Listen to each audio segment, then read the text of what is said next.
to the Mad Ones.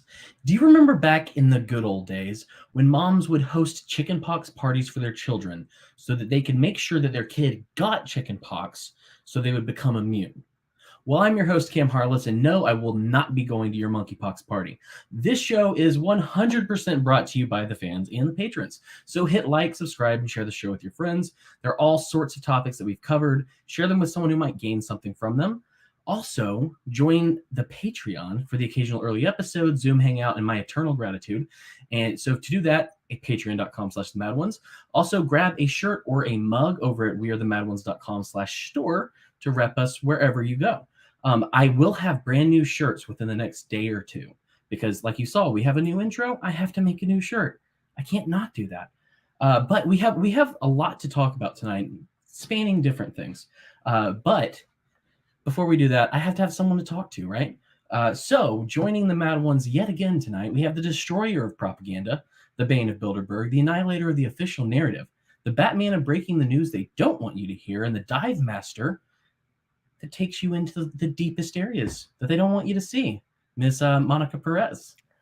That was awesome. I love that. I might have to use that as a drop. A dive master? Yeah, I mean, you're the one setting up the dives, aren't you? Yes, but my dive masters are usually people who can lead me down into the caverns. It's true. But we're buddies, so we're buddies. I guess between you and me, I guess I could be the dive master and you could be the buddy. But I am a good buddy. See, behind us is a buddy dive.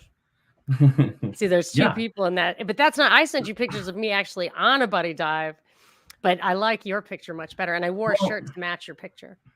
I tried to make it work within what I could do, and I just your part of your arm was missing, and I was like, oh no, yes, thank you. Yes, you are a real professional. But I love what you did. I might want to borrow your art. Why not? I love making it. I get to make something new every week. But before we get too far, I do want to address the elephant in the room. Where the hell's Jessica?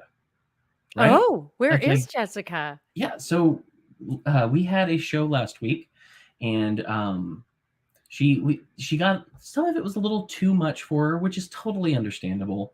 We were talking about kitten murder, but yeah, wild stuff. But with a lot of the things that she's working on and a lot of the stuff, the projects she has right now, she's just going to be taking a break. We don't know for how long. We don't know when she'll come back. But for now, you have to deal with me. And I don't know if I'm going to have people fill in or what, but I like to think I'm okay. Listeners always take breaks. Like, I know I've been doing this a long time. I have a relationship with listeners, tweeps. It's like, where have you been? They take breaks, but hosts don't really get to take breaks without it being very disruptive. So if she needs a break, I think we should start the movement of when people need a break, they should take a break. I had to take a break. And I think that I love you, Cam, and I love Jessica, but I listened to you before Jessica, and I'll listen to you after Jessica, and maybe Jessica will be back, and we'll listen then too. I hope so, because she really does bring a lot to the table. Yes, I do like her. She has good values. But let me ask, did you like my monkeypox joke? Yes, I loved your monkeypox joke. I don't think you can catch monkeypox. I think you have to do poppers and stuff. I feel like it's like an AIDS thing. Well, I mean, apparently. I mean, I don't know anything about it, but I do. They're rolling it out just like the AIDS thing. When I did a deep dive on monkeypox when there were like 90 cases outside of Africa, and I'm like, they're obviously unrolling something because that's statistically not significant with a population of 7 billion people. Like, why is there an article about this? So therefore, anyway. Well, yeah, and I came across a video not that long ago of a woman from the CDC. I don't know any of these horrible people's names, but she was talking about, we know of 2 children so far who've gotten it. And it's like, I saw that video. I paused and I was like, wait a damn second. Right. The only people who are getting it at this point are gay men, or sexually active gay men. Right. Did you notice that they've Which is stupid anyway. Why does it pertain to sexually active gay men? If it's really just something come on. But so the way they've been describing it is it affects gay men, bisexual men, and men who have sex with men. Oh yeah, that was when they rolled out that thing where having sex with men who have sex with men are not necessarily gay or bi or Yeah. trans. They're What do not you necessarily say? on a spectrum with a label. They're just straight guys who have sex with guys. It's not how that Which, works. you know, I don't care what you do, but obviously the semantics are there to mess with us, to just challenge us to like what are you going to do? Like how many permutations? It's like my good listener Byron sent me this thing about Demi Lovato. What's her name? Demi Yeah, Lovato? Demi Whatever. Lovato. She like decide. So she was she, her, and then she was they, them, and then now she's like she, her again. But sometimes she's they, them. But you have to like she has every right to decide what she wants to be called, and you need to know. Otherwise, you're the jerk. I think was the Yeah. idea that, and Byron's like she's just trolling us at this point. And I feel like it's like it always reminds me when stuff gets absurd like this, and I'm not talking about just whatever rainbow stuff. I'm talking about when like anything gets just ridiculously absurd. Recycling, like how many different ways they make you recycle. It reminds me of the original Coming to America, where he is just like jump up and down on one leg, bark like a dog. Like she'll do whatever he says without thinking. I'm like, that's what, whatever. Demi Lovato wants us to jump up and down on one leg and bark like a dog. And sure, whatever. But yeah, that's what's so funny is when I saw that clip from the CDC, I was like, we know who has been affected by this. And at that point, I didn't know that they had gone past or said that it's definitely not sexually transmitted, is what they'd said. Oh, this is not a sexually transmitted disease. And I was like, this makes me worried for those kids. But they're like, we do know that the kids are gay adjacent. So like they're in a gay family or something like that. Yeah, but what mechanism? And now with AIDS, so my brother died supposedly of AIDS, but he definitely didn't. He died of AZT poisoning. Yeah. But the story is with AIDS, like what I believe it is absolutely not viral, transmitted, whatever. It was about some hard partying and other behavior, including doing poppers, which is a drug that can make it easier for you to do things that hurt you. Yeah. And people were getting sick from the lifestyle and taking a lot of antibiotics, which can have an effect to make you sicker, and chronically on antibiotics can have some side effects, and it resulted in these syndromes. So it wasn't really transmitted sexually. AIDS, in my opinion, is not transmitted sexually. It is a lifestyle thing. So, I mean, I don't know if these kids are doing poppers, how old they were, or what it is, but I'm just anticipating that they're going to roll out some other factor that affects the gay community that is not sexual. And my guess is these days, it's not going to be something like, well, their lifestyle tends to be a little fringier. They're not going to say that. They're going to say like it's some oppressive thing. They live under power lines or something. Yeah. It's going to be something where they're the victim, I think. Yeah. Oh, probably. Yeah. But I heard that and I was like, this makes me very worried for these children, because at that point I thought, oh, this is only gay men, so thus it must be sexually transmitted, right? Like that's the logical place to go. That's what they want you to think. And allegedly it all started, I think, in Spain at essentially like a gay party. In a Catholic country. The first super. Yeah, I mean, that's definitely going to be part of it. It's not going to be in whatever, Sweden. Yeah. But so I went on TikTok and I was just like, tell me something I don't know, because I don't want to think that about what happened to these children, And then they come back and they said that it is something, it's not sexually transmitted, but if you are very close to someone with a lot of touching and a bunch of kissing, then that's how you can get it. And I'm like, that's preposterous. It's a skin disease. How do you get chickenpox? How do you get it's pox? Smallpox, chickenpox, monkeypox, cowpox. Like, I mean, I never did close sex and kissing when I got chickenpox when I was a kid. Zero. I remember distinctly.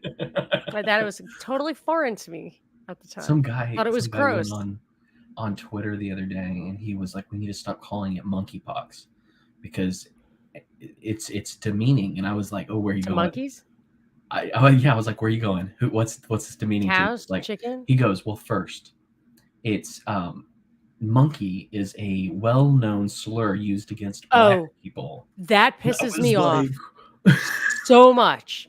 Who the fuck says that? you That's said that out loud, man. awful.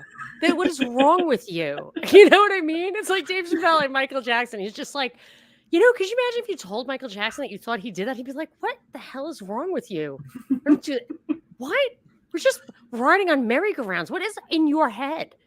Yeah. So I just find that to be Well, outrageous. and It's the awful. second, And the only people who are spreading that around are the people who supposedly are appalled by it. It's like, well, I'm not thinking of that.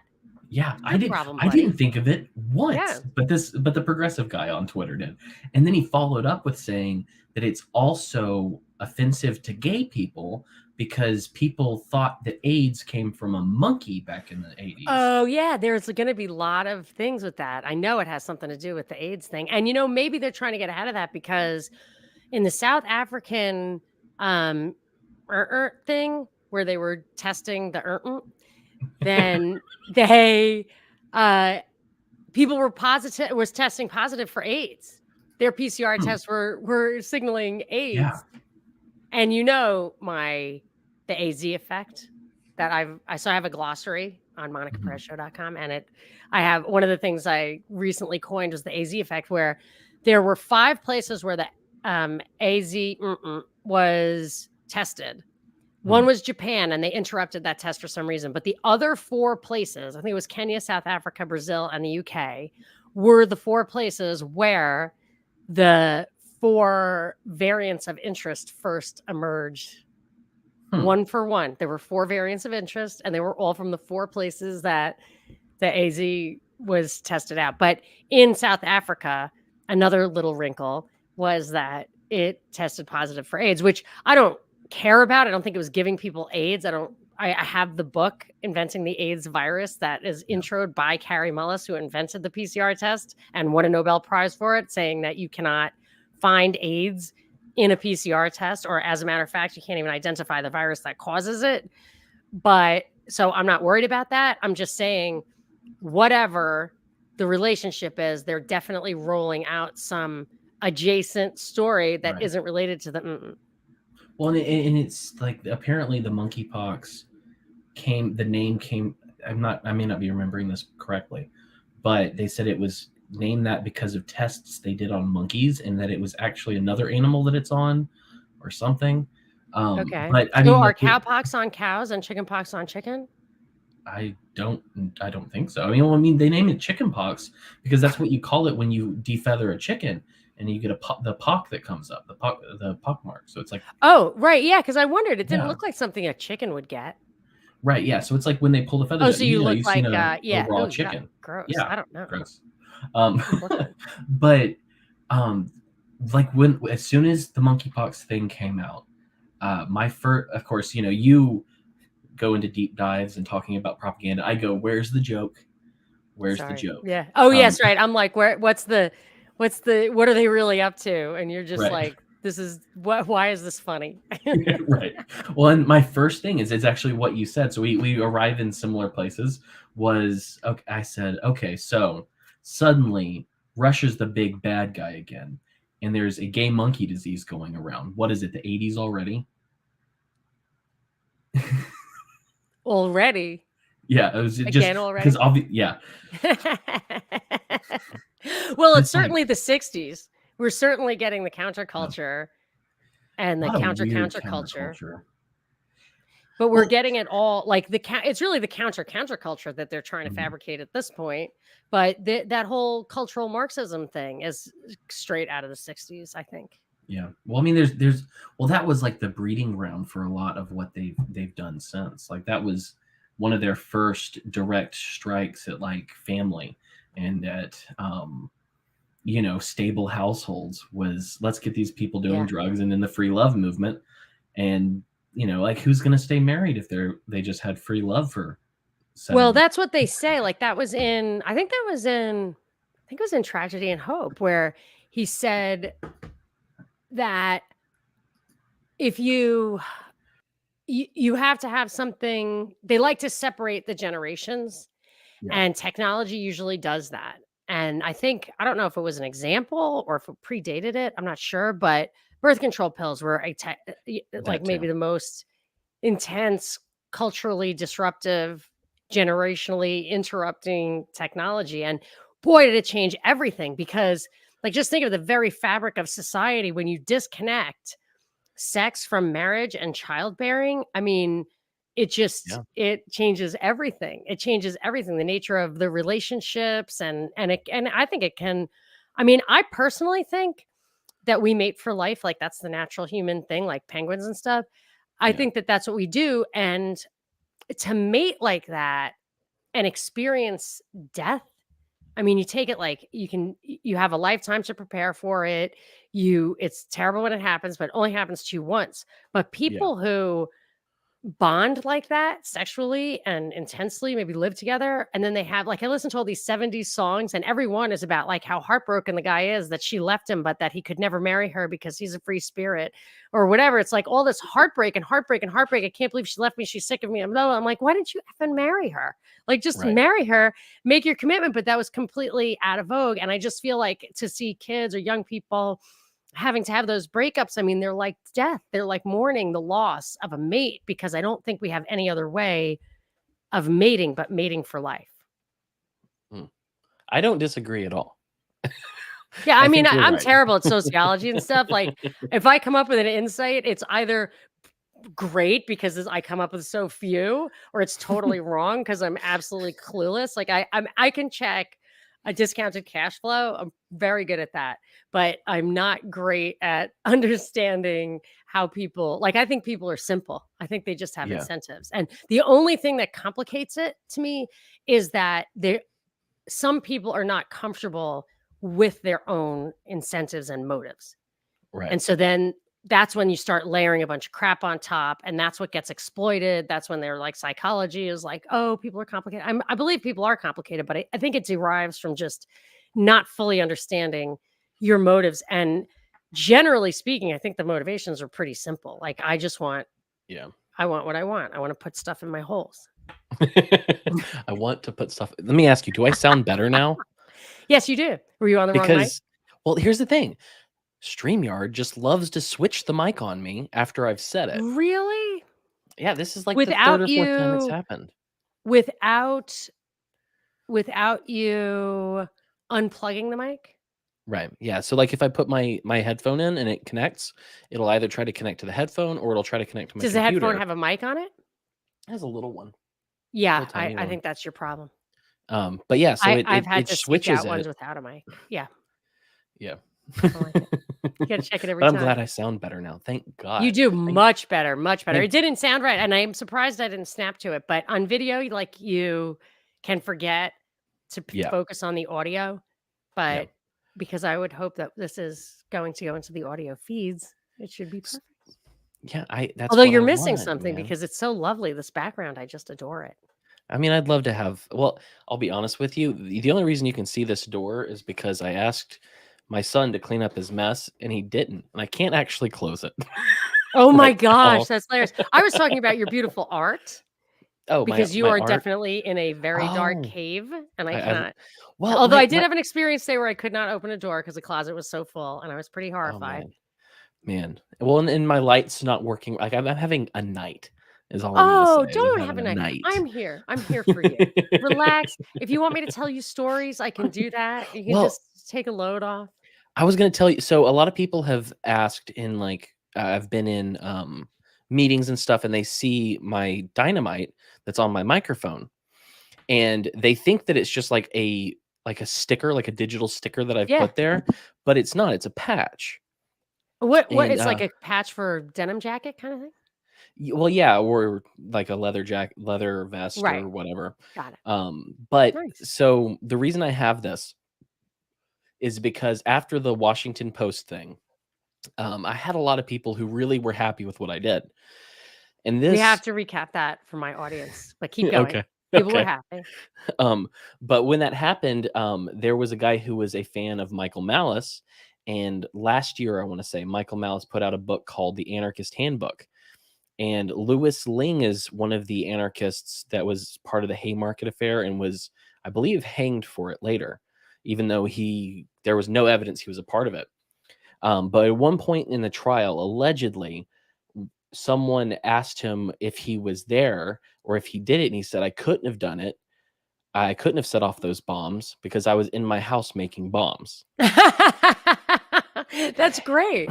And so he had made this for Michael Malice's audience and Michael Malice himself. And so he did a Wow. limited run of these, and I have like a pin for, you're wearing a suit, like a lapel pendant thing, and they're really cool. But he goes, I have a secret for you, and I'm letting this secret out. I'm sorry, Oh my taters. gosh, no. Come on, Cam. Well, it's a cool secret, and the person who it's being kept from will never find out about this, so it doesn't matter. So Malice, so each of these he made they're limited edition. So he only made so many, the guy who made these, and he numbered them. And so I just want to show you the back of this, if you can see it. Do you see that number? Bloop. That doesn't work. It's 1. 1. That's a 1. He goes, I am trolling Malice through this. He said, I'm sending him number 2 and you number 1. Wow. That way he always wonders, and in the back of his mind, it's eating at him, who has number 1. It's Cam, me. that's your thing. You like to mess with people. I'm the exact opposite. Like, I'll wake up in the middle of the night like, oh my gosh, I bet that person thinks I was messing with him. Oh my gosh. Oh my God. Like, I cannot stand it. I enjoy. Okay, so just don't do it to recap. me. Do not No, I troll won't. me. I won't. I would never. And I apologize You for that one would, thing I but did. I'm just asking that you don't. Well, no, I wouldn't do it to you. But okay, so recap for your audience. Yes. June 1st, I made a tweet right before the end of the day, right before it turned into June 2nd. So the first day of Pride Month, I was talking to some of my friends in a group chat, and someone shared this joke, which was, all girls are bi. You just have to figure out if it's sexual or polar. Joke being, yeah, it's funny. I chuckled. I was like, that's funny. And so I was like, I'm going to tweet that. And so I tweeted it, and I thought, this will get 30 likes, something like that. And it didn't get 30 likes. It got, I think the last count was like 12.6 thousand likes. No way. Yeah, a lot. Wow. Well, that only happens if it gets out there. Yeah. So, people have to share it for that to happen. Well, yeah. And I think that the reason, so what happened was it started to go wider. So once it hit like 1,000 likes, I was like, this is slightly offensive, or could be to someone who doesn't know how to take a joke. And so I went immediately onto my LinkedIn and deleted my LinkedIn account. And I was like, you're not going to find where I work. Wow. Good thinking. Yeah. I did that. I did something like that once when Mania was hitting LA, and I was just like, I don't think I want my kids' teachers or whomever. I have a friend who her child got expelled because of what she tweeted about the school's policy. Yeah. So anyway, yes, I understand completely. Like, in an emergency situation, like, something's got to go. Good for you that you didn't shut down your Twitter account, because that's what I did. I froze the Twitter account so people couldn't look at it. Only once. People might remember, it was like for 24 hours. I was like, what was funny about it though is, so I saw it going up and I got rid of that. Literally a week, maybe 2 weeks before, I had a meeting with my boss where I was kind of asking for some more money. And we were talking about when I got hired, and she was telling me why I got hired and how I was a cultural fit, and I just brought what they wanted to the table, etc. And I was like, that's really cool. And she goes, but there was another person who was fighting for that position as well. And I was like, yeah, I knew you were interviewing someone else. And she goes, it's you won because you were a cultural fit. You were in our culture before you got into our culture. So do you mean cultural fit, like the culture of the organization and how you operate, or they just like what religion you are? No, the culture of the organization. They're Australian. So they're a wild bunch. But Probably have a So sense of she humor. told me that she goes, "You almost didn't get it though," and I was like, "Why?" And she goes, "Well, we found your podcast, No and I watched 5 episodes. Some other way. people watched several episodes, Wow. and we were a little worried. And we talked about it over a few days. We tried to decide if you could get us canceled or if you would say something." And she goes, "I think I judged how popular you are wrong, but that was really close." And so we took it to the founder and told him, and the founder said, "Oh, I don't care about any of that stuff. If he's a good fit, he's a good fit, and we're not going to bow to the cancel culture stuff." And this is Australian? Yeah. Because He those poor people are really under a cultural attack. Right. Well, and I thought that was really funny that 2 Yeah. weeks later I do Oh, this thing, Lord. and you see, Yeah. so so what happened is why it went so wide is Well, let me it just ask you, were there repercussions at work, or is that later in the no, story? none. Good for I you. mean, it doesn't seem like they loved it necessarily, but they They did knew? find it They funny. did know? Well, Well, my boss who how could they lives in not Australia, know? um, Well, let's get to sent the me punchline, and then you can tell well, that. I'll just tell you this real quick, but, Okay. when she went on her Facebook and she saw a screenshot of one of my tweets on her Facebook timeline, and she was like, why do you have this picture with Bill Maher?" And I was like, "Well, I mean, I wasn't there." She goes, "Is that our," because she goes, "Cam, is that our Cam? Can't be." And so she was like, so she laughed about it. But so I think I'm safe. Did But she that know was what I why? learned Did she see beforehand. the original tweet? Yeah, she did. We talked It's about it a just little a bit. joke. Anybody who knows a young woman knows 57% of young women are diagnosed with a mental illness. Yep. I mean, that's in the newspaper. So what are you going to do? I think that Right. might be liberal women, but I'm not sure. Who knows? I don't know. David It's not a Hopkins stretch, is all I'm saying. says hey, and that he really misses you.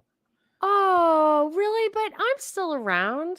I'm around half as much, but I'm not around zero as much. Well, it's nice to see you, David. Which we should talk about all of that as well. Sure. So moving on, made the joke. It didn't become famous because of the joke. The reason my face was put on Tucker and on The View and on Bill Maher and Oh my on God. everywhere, even Oh, wow. Australian Your news. face was on Bill Yeah, Maher? my tweet and my face Oh my and pictures God. of me. So the a With like your woman. Twitter image, like your hat Yeah. and your beard. Yep. That's a good picture. Thank you. But so a woman who worked at the Washington Post, Felicia Sonmez, found the joke offensive, and she spread the joke around by taking a screenshot because one of her coworkers, David Weigel, retweeted my tweet. I never saw him retweet it. My notifications were going crazy. By the time I learned about this, he'd already deleted it and apologized. And so I was just responding to that from that point. Like, it's really weird to see someone else apologize for something that you said. Like, I'm not apologizing for it, but that guy is. Right. So that was really weird. And so it kept growing, and she kept, frankly, bitching about it on Twitter and bitching about her coworkers and calling names and telling one of her coworkers, Jose De Real, that he wouldn't understand being marginalized like a woman will. Oh, that sounds like a And Spanish surname. yeah, and he's like, "I'm a gay Mexican." I think I That's understand. intersectional, if I'm not mistaken. It's very intersectional. But so she did that and she pitched a fit. And my friend Ted said, "I'm really jealous of you right now." And I said, "Why?" And he goes, "You may get a journalist fired." And I was Ouch. like, I never even thought that would be the case. And I was like, no, that's not going to happen. But they Which suspended one? him. Well, Weigel. yeah. So they ended up suspending him, but just before that, they were talking about what they should do, if he should be fired or whatever. They suspended him for liking or for retweeting your tweet? For retweeting. Retweeting it, okay. And so a guy named That was Matt stupid of him to do. Because like it's implausibly stupid. Like Yeah. I don't believe it, because I wouldn't write that. and Yeah. you knew enough to take your LinkedIn down, Yeah. because it's not cool on the first day of Pride Month to make fun of a person's sexuality. And I mean, but it even shouldn't, there really was nothing wrong with it. Like it didn't even say anything mean. Yeah. No, I mean, It yeah. wasn't even really mean. And actually it's kind of nice in that, like, well, the bisexual chicks are sane, you know, Right. At least they're not right? bipolar. Yeah, like So it's the straight ones that you got a problem with. a guy named Matt from The Spectator, which I don't know if you know anything about The Spectator as a paper. I know the American Spectator magazine. I think that's what it is. Yeah, it Wait, might be not American Spectator, but it was just called The It's Spectator or probably Spectator, the current evolution of American Spectator probably. magazine. But a guy It's named Matt, conservative, right? yes, yeah, a guy named Matt from there messaged me and said, "Hey, can you write us? I saw your tweet. I think this is all funny. I see what's going on. They loved how I was responding to everything that happened, and I had a joke for every single dumb thing that was posted." And he goes, "Do you want to write an article about this?" And so I did, and it was something about, I just said it's kind of shows culture in decline It when you was a can't great make a article. joke without Really getting great. fired or whatever. Thank you. Yeah, I Um, really enjoyed it. I liked the writing. I liked how concise it was, how quickly you got it out, how incisive, if that's the right word. I Really, it think was an so. excellent article. And I wrote it in 20 minutes before I went and Yeah, ran that's errands. amazing. Yeah, you're obviously a good writer and have, you get to the point of, the point of it, which I don't really get because I don't understand culture. So I could never make points like that. Yeah, well, and I also With got confidence. I couldn't make it with confidence. to throw jabs at people in it, and that was very enjoyable to me. Yes, again, something I not possibly. Um, I think I'd still be hyperventilating if I did something like that. So I write this article, and then he gets suspended for a month without pay for retweeting this joke. Whatever. And it's like, kind of a slap on the wrist, but they've done something publicly. But this doesn't stop Felicia Sonmez from just going ape shit. So he's a seasoned veteran, right? But she was a Right. new hire, if I'm not She mistaken. she wasn't a new hire. She'd been there for like a couple years, I believe, because Couple of she was years or around 9 months? she was around at Okay. the Washington Post when not Kanye, what's his name? Basketball player, starts with a K. Kobe Bryant died. Yes, I So remember she that was was around when Grammy's day. So she was there when Kobe Bryant died. Let me check this. Got it. Okay. Because she wrote All right, an that was article. 2020. That was like January 25th, 2020, Yeah. something like that. So she wrote an article about how he was a rapist on the day that he died. Oh, he was And not. I don't believe he was. I think I don't believe he did was some either. research on that, and I am convinced that he was not. But she wrote As Bill that Cosby would article. say. Right. Poor Bill. I'm glad he's out though. Yes. People used to make fun of me for saying that he was completely railroaded. Like, why doesn't his conviction get overturned? I was like, it definitely will be. That's why they put him in jail. Anyway. Yeah. But yeah, so she'd been there for a while, so it wasn't a new hire. Okay. But she just still, where was I? She still Don't you wasn't feel like happy. it didn't stop her that he got suspended. But I mean, don't you think just seems weird to me? The one thing, like when I was on a radio station, the only thing I wouldn't do is bite the hand that feeds me. I mean, it's not like Right. I wouldn't say whatever I Well- wanted. It's just that I wouldn't say the people who own me, or like a host at a different time slot is a perv. I would never have done that. Yeah. If I had a beef like that, I Well- would have taken it to the top or What it internally. seems like happened, I think it was the Kobe Bryant situation, but after she did a couple of articles, Washington Post asked her to not to write stories about like sexual assault and Me Too anymore, because she was Why? kind of, well, apparently she wasn't overboard. objective, and so it wasn't good for her. So she sued them for discrimination because she thought that wasn't right. She lost. And so I think kind of what happened is she saw him retweet this thing, and she wants out because she didn't like anyone there. Nobody liked her. And she started this that's ball interesting. rolling so that she could leave and then potentially sue them for firing her. So I think she's looking for a She payout. wanted to get fired. Yeah, maybe. Yeah. I think that might be what it was. So Interesting. That's very Um, interesting. Do you think it's plausible that that guy retweeted it? Like, have you looked at his other tweets? Does he ever go out on a limb? I looked at some, and he just seems like kind of a dumb dude in general. So I mean, like, I wasn't surprised that he retweeted it. It's a Got dumb it. joke, and Okay, he made great. him Wow, chuckle. thank you for clarifying. I have to like jump Um, at conclusions sometimes when I don't do all the research. yeah. So, well, and that's the thing. I had to do all the research because I hadn't heard of either of these people before that day. I've heard of him. Yeah, but I hadn't. And then I found Right. out that he sabotaged an anti-war rally over the Iraq war, and I was like, well, he deserves what's These coming to freaking him. hypocrites makes me want to barf. So I wrote the article, and he got suspended. Felicia was not any happier because her other coworkers were like, this, what you're doing is not cool. You cannot do this publicly. If you have issues, Yeah, we take care of it that's what I inside was like thinking. adults. And so she was still going, and that Matt guy messaged me again, and he said, hey, and before this, people had said, I can't wait to see you on Tucker. And I was like, that's silly, that's not going to happen. And Matt messages me, and he says, hey, do you want to go on Tucker? And I'm like, do I want my face and joke and whatever I say seen by 3.25 million people at one time? Absolutely, I do. Oh my god. And I so, mean, you have to say yes, oh but yeah. ugh, ouch. Well, it was absolutely wild. So, I um, bet. I went on Tucker, and it was a very weird. I'm used to talking on camera. I'm used to being able to do this very well and not have nervous tics or anything like that.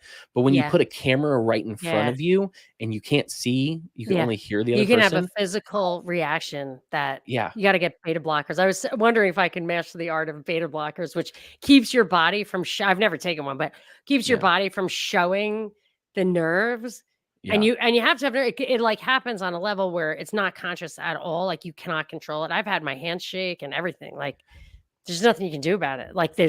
it's not about the front of your brain Well, yeah, and it somehow. was That well, lizard thing back I there. was like touching my nose too much and covering my mouth, and I mean, most Mhm. people said they didn't really notice it, but I anyone didn't who notice knew that. me, like I didn't anyone, notice like that. my mom was like, "Why'd you touch your face so much?" And I was I like, didn't notice that. I couldn't I look at mean, him. I thought you were a little bit nervous, but I didn't notice anything specific. I was just like, this is wild.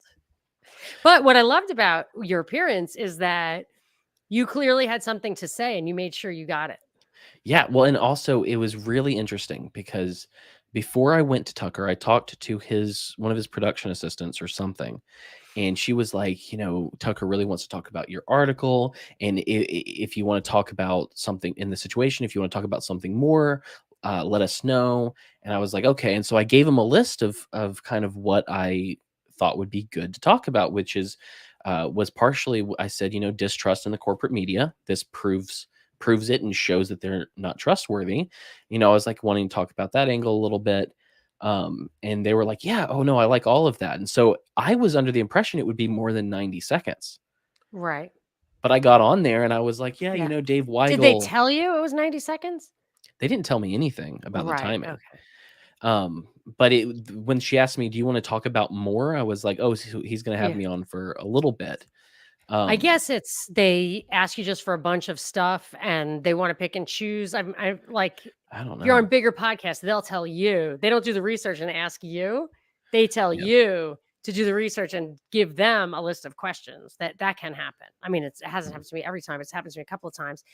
And my husband's done media training, and he said they teach you that you have to like be with TV, you have to be really pithy. Like you say one thing, and if you have something you want to get out there, know what it is ahead of time and say that no matter what they ask you. Yeah. Well, and I got there, and what was interesting about it is they asked me for this list of stuff, and so I was under the impression it'd be longer. But I found out earlier that day, and I had tweeted a joke about it that, um, I found out that Dave Weigel was for the Iraq War and had sabotaged a anti-war protest. So he, screw him if he loses his job, Definitely. like Right. whatever. And so then I mentioned that on Tucker, and I went through kind of my, I'm very anti-war, and we talked about that for a second. which was Yeah, and cool. he gave you snaps for that. Couldn't Oh believe yeah, it. well, and he laughed a lot, and I couldn't Yes, I see him, noticed so I that. didn't Yeah. realize that until later. You didn't realize he was laughing? I knew he was laughing, but it didn't sound like he was laughing like that, you know? Yeah, no, he was definitely engaged. Yeah, it was a lot of fun. Oh But gosh. yeah, and so the you know why I spoke about anti-war and not more about the stuff that I told them I wanted to talk about, which Why? was kind of in our pocket of being against the propaganda. Yeah. That's what was in my mind when I was Yeah. thinking Why? about it earlier. When I was on the drive there, They they picked you sent up a in a limo, car. right? Well, Yeah. it was one of those big black The black SUVs car, that yeah. you assume Oh, the CIA is gonna go take you and definitely. kill you. Yeah. I was a little worried I was about to die. Was it actually Um, the CIA? no, it was a limo company. But the driver was Palestinian, and he told me this kind of up front, and I was like, "Huh." And so we talked on and off. I was I would trying to not like expect that from anyone associated with Fox News. right. It was kind of like, oh, wild. And so we talked for a while, and he asked me some questions about different stuff, and I just asked him, I said, "Hey, I'm American and you're Palestinian. What do you think the solution should Oh, be yeah, great. in Great idea. Palestine Mhm. slash Israel? What do you think that Right. it should be? Two Yeah. state, whatever." And he goes, "What do you think it should be?" And I went, "I'm American. Yeah, I'm what the hell white. do I I'm know? not Yeah. Palestinian. I'm not Jewish. I don't Yeah. know what the culture is there, what people think. I don't have an answer for that. That's not my place to tell They them what they should actually, I do." think, have a more honest and open discourse over there than over here. Yeah. Probably for Well, that reason. when I said that, he goes, "Yes." I was like, "What?" He goes, "That is the answer an American should give." Because it's not Nice. your place to tell us what is right or wrong. He goes, "I don't think it's time for solutions. I think it's time for us to realize that there's a problem on both sides, and then Wow. we can come to a solution." I was like, "Okay, I can respect Interesting. that." I read a couple of books by Gregory Harms, and I've never tracked him down, but I used to be able to. I think I emailed him once, but it was he insisted that the peace processes were all subverted on purpose. And I think, was it Yeah, Yitzhak Rabin who got murdered for the Oslo Accords? Somebody got, mm, I think it was I Yitzhak can't Rabin, remember. where they were actually getting closer to a solution. He's like, they don't want the Yeah, solution. They don't want the solution. I mean, I'm yeah. not saying that your driver didn't want the solution. I'm just saying he's right. Like they could figure out a solution if they wanted one. But they That's don't like agree on what the everything. problem is yet, so that how can there Yeah. be a solution, really? Well, if they Um, wanted a solution, they would stop and figure out the problem. But right, their goal is to make sure that everything they do does not work. right. I don't know. I So don't know from why. there, we talked about anti-war stuff. I kind of talked about where I was with not liking American interventionism and stuff like that. And he goes, "Oh," he says, "Do you know antiwar.com?" No way. And I go, "Yeah." What? I was like, "Yeah, I know antiwar.com." I was That's like, "Do you know?" amazing. I was like, "Do you know who Scott Horton is?" And he goes, "I don't know who Scott Horton is." And I was like, "How do you know antiwar.com but not Scott Horton?" And I was like, he was like, "There was another guy though." And I was like, "Justin Raimondo." And he Oh goes, yeah. "That's the guy." Yeah, he died. He goes, "I love that guy." And I was like, "Unfortunately, he's passed." Yeah. But him and Scott Horton took up his mantle, and I've spoken to Scott. If I see Scott in person, he's like Cam Harless every time. But He should be on Tucker. yeah, well, they would never let him do that. I don't think so. But so that was kind of what happened as I had this 45-minute conversation with the driver on the way there. And so when That's we good. That paired should it have calmed your together, nerves. yeah, well, and when it got there and he asked his questions, it just paired well, and I was able to talk about being anti-war Yeah. instead of about this That was great. I food loved thing. that because I wouldn't be surprised if they liked you for this job because I don't know what they can. I'm not like great at stereotyping, but Yeah, it's possible that you fit a stereotype that they liked and not, yeah, not because they thought it would make you look right, yeah, but so they probably wanted you to talk about cultural stuff and you yeah, know what I mean? Like have a yellow flag or whatever. But instead you were just like, I'm anti-war. And I thought it just totally upset any kind of narrative they could pin on you. Because to the extent that there's a possibility, and as you tell me about the motives of the people, I guess it sounds like it was organic, but there's a possibility that they were looking for a dust up for some reason that since it didn't really result in anything. Yeah. You know what? I do think that there was a dust up that they were trying to use this to cover up. But I do think I think some of it happened organically. What was that underlying? Just days before, Taylor Lorenz had written an article, and she had put it out on Washington Post, and she'd said something about how she had spoken to these two different YouTube creators. I mean, this doesn't seem like it's a big deal, but she said she spoke to them, and both of them responded, "You never contacted us. We never spoke to you." And so they, instead of doing a retraction or an edit and saying why, they just changed the article to make it look like she never said that. Oh, that's awful. Yeah. Oh my gosh. When I first had a blog, I would make changes and stuff, even though people were commenting. And I realized a couple of times, I was like, oh my gosh, like you can't do that. Yeah. Once it's out there and people are having a conversation about something you said, like you have to like write in the bottom, like an italicized, like update thing. Yeah. You can't just go in and edit it anymore. Right. So they tried to stealth edit it, and then they got caught doing that, and they had to put in a correction at the bottom and all of this. And I think that was like a serious breach. That's like fireable. Yeah. I didn't even hear about that. And yeah. And I think that's what they use part of this for. I think that's why Jose and some of these other people went in and fought the good fight, because they knew that if they brought this up, they could get rid of the problem employee and save the one that they don't hate. Say that again. They could get rid of Felicia, the problem employee, and save Taylor Lorenz, the one who they don't hate. Wow. So that's my. But how did they get Felicia to do it? You think somebody whispered it in her ear? Like, do you ever hear how Sharon Osbourne got booted from whatever show she was on? Was she on The View or something? Equal Time. I don't know what she was on, but she was on something. And what happened was she was defending Piers Morgan, and they put up one of the other anchors there were two Black women anchors, and I don't know who else was on there. And they asked one to do this, and I think she said no. And then they asked the other one to just ride her about being a racist, or Piers Morgan's a racist and you like him, so therefore you're a racist. And then afterwards, I guess her makeup artist or somebody was talking to her in the dressing room and kept his phone on and recorded it, her crying, the woman coming in saying like, I didn't know it would go that way. Or maybe it was the one who said, I wouldn't do it. And it just made me think like they will set you up.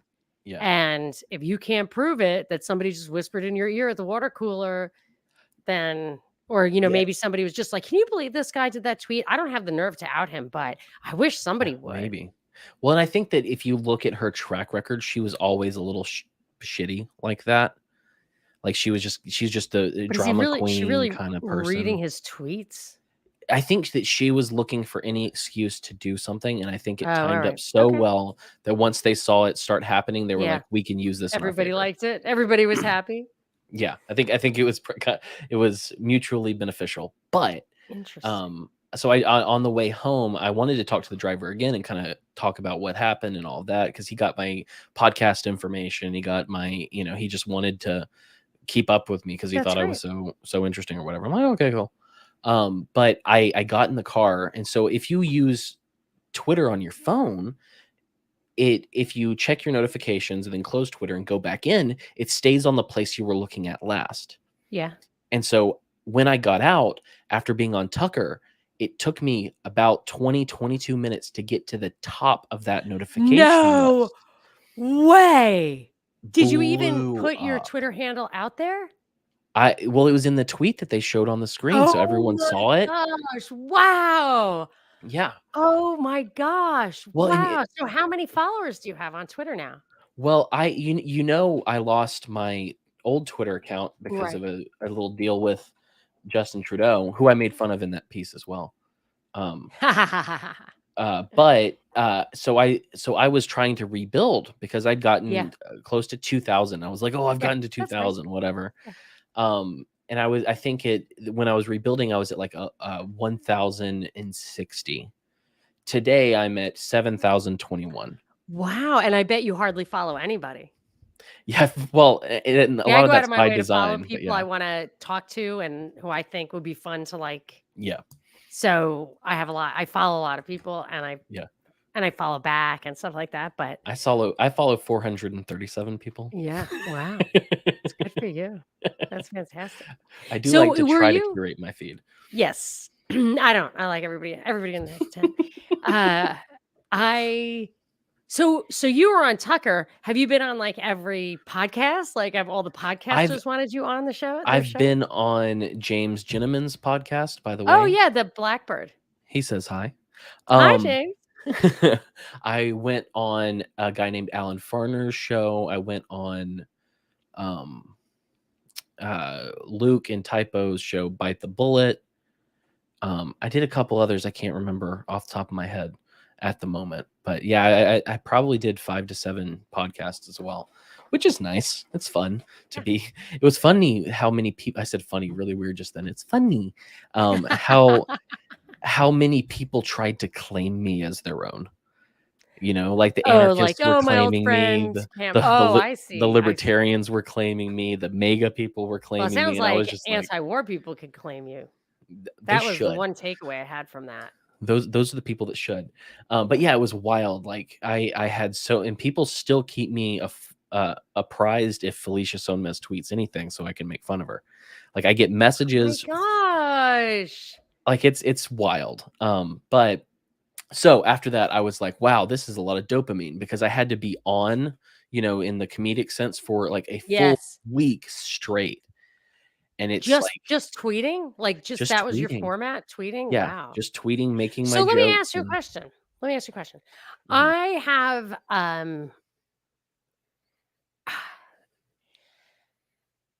I can never, like, I don't like being mean. And to the point, it's a fault, actually. Like it's a Yeah. real problem. Like I don't like confrontation, whatever. Yeah. So like my son, who's pretty much savvier than I am about psych and social stuff, he's like, you have one flaw and it's bad. Like you have no control of your scene because you won't like say no and blah, blah, blah. So it's not Yeah. good. It's not a good quality in a mom, whatever. So I was doing some reading about this problem and somebody recommended a book called Boundaries. Yeah. Have you ever heard of that? Cloud Supposedly it's and like a Townsend or classic. something. Yeah, I think so. So it's supposedly like the Bible of whatever. I don't know, people like me. And weirdly, it has a lot of Bible passages in it. And it's like, and Jordan Peterson, same theme, I think, came out of his stuff that I'm reading a little bit, which is you think that being nice, James. So you can have him. I think you make a good team. So when you're not doing you're not being nice or good or Christ-like when you let people, as my mother says, you don't have to be a doormat. Yeah. You don't have to be a doormat. So it's actually wrong, especially like in a parenting relationship. To not put your foot down. Like it's not okay. And I never went out of my way to be friends with my kids. I didn't like them to feel bad though. I didn't like them to cry. And I remember I got them a fucking vaccine, which I got all the vaccines when they were little. And one of the nurses, it was at a clinic when I first moved to Atlanta. I thought I was under the gun. I went to a free clinic like in the inner city. And the kids were crying. I was like, I'll get you an ice cream. I'll get you a lollipop. And the nurse, who was super pissed because I called her by her name, which was on her thing instead of Miss whatever. Yeah. And so she was just so pissed. And she's like, you cannot stop them from crying over. I can't do the Atlanta accent, but she had one. You can't prevent them from crying over something that's hurting them by offering them ice cream. Like, shut up, let them cry. And she was so right. Like a couple of really wise people in those early days of Atlanta child rearing told me stuff that I should have been smart enough to realize. But you get a lot of advice and you can't discern it without experience. So I didn't know what I was doing. And it's really true. Like it's totally true. And Jordan Peterson says the same thing. Like it's actually a wrong thing to let this like a bad force, say she's a bad force. I don't know her. I never looked at her tweet. I'm not going to say that Twitter feed. I'm not going to say that she's good or bad. She sounds bad to me. And it's good to slap those people down and, or at least not feed them. Yeah. And I just wonder, like, as a Christian, I mean, is that your view? How do you separate good from like nice? Okay, so well, I would put a firm line in between nice or niceness and kindness. Okay. Like my mother will Um, say like happiness and pleasure or joy and yeah, happiness. Like she's like pleasure is not the same as happiness. right. And I don't think so. Nice, the word is funny in and of itself because it was derived from a word that essentially meant effeminate or gay back Oh, in the day. really? So nice, and it turned into meaning stupid at one point as well. I'm pretty sure it's one of these. But in the Right. very Like least, it was precious. stupid. Yeah. Yeah, I know it meant stupid at one point. But the way because there are a lot of nice guys out there that are like horrible people. And I think Yeah, it's that a good point. nice is often a mask for insecurity. It's often a mask for um bad things at Yeah. times. Yeah, yeah, for But sure that. I mean, that someone too yeah. nice, I really worry. Yeah, but there is something to niceness that's not real. I mean, Whereas some kindness religions is. like have it as a tenet. Like I think Mormons, like you have to be Yeah. nice. Yeah. You But know, I like you have to be nice in the meaning of the word nice, like what we think of as nice. And maybe that's how like you are good by being what you want to be. It's yeah. possible, but it's also possible that like good salesmen use nice. Although Yeah. Dale Carnegie, How to Win Friends and Influence People, he says, I think in there it's like has to be genuine. People believe you when it's genuine. So it's almost Right. like a charity. Like it's about being good and being good and kind and nice can all go together and really get you somewhere. Yeah. But Well, I yeah, think okay, keep that going. but yeah, I would say that nice is it's almost a word I wouldn't use. Like I'll describe like if you ever hear me talk about myself, um, kind of describing how I am, I'll say that I'm affable. I'm a I'm a Yeah. I'm a conversationalist. If people don't know me and they just see me, sometimes they can think I'm probably mean or things like that. There are times when my face really tells you that I'm not a happy person. Yes. But what I've said for years now is, but I'm a really kind boy, and But what how do you reconcile kindness then with like I think your, I think I mean, kindness obviously is Justin genuine. Trudeau doesn't count, but this chick or like it really explains to me like why can you go out of your Okay. way to That's slap this easy. chick down? Oh, that's easy. These are not good people, and It's not because they're characters, because Justin Trudeau is a character. Like you could say whatever well, you want. It was outrageous they that they took you down for saying something that was obviously not even a real threat. I mean, yeah it wasn't even a threat. It was a no suggestion.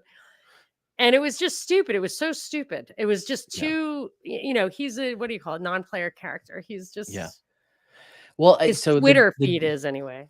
the difference I see in this, and I'm not perfect, and I kind of talked about it somewhat with that guy Alan Farner the other day, because he's like, how can you be a Christian and have Oh, no episodes way. that Are you that kidding say me?